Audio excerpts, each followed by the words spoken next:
If you got an email or a letter from the Social Security Administration, maybe the first week of July, it said, hey, important announcement, you need to update your Social Security account. I hope your first instinct was to say this is a scam and hit delete or throw it away. I hope that was your first instinct. But unfortunately, in this case, it is not a scam.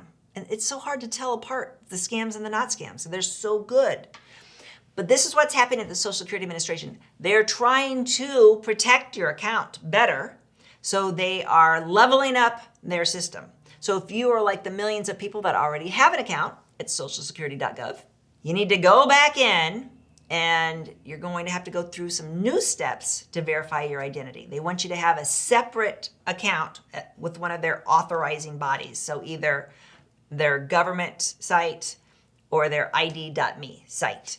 So do that to have an extra layer of protection, then you can sign back in.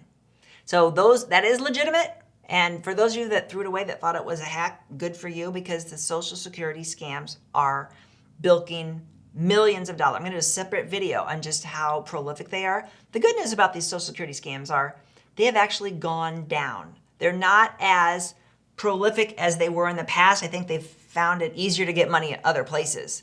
But in general, Social Security doesn't mail you, they don't email you, they don't call you. So it's critical that you just ignore any link that anybody sends you at this point. Just go into Google and go to socialsecurity.gov, SSA.gov.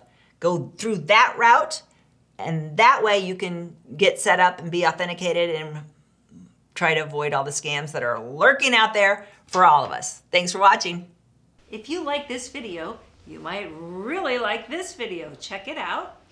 And we'd appreciate if you subscribe to our channel so you never miss a great video. We put out one every week.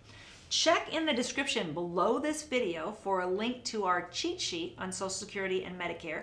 And you can also give us a comment if you have a specific question. Always feel free to call us or email us at the Medicare Family.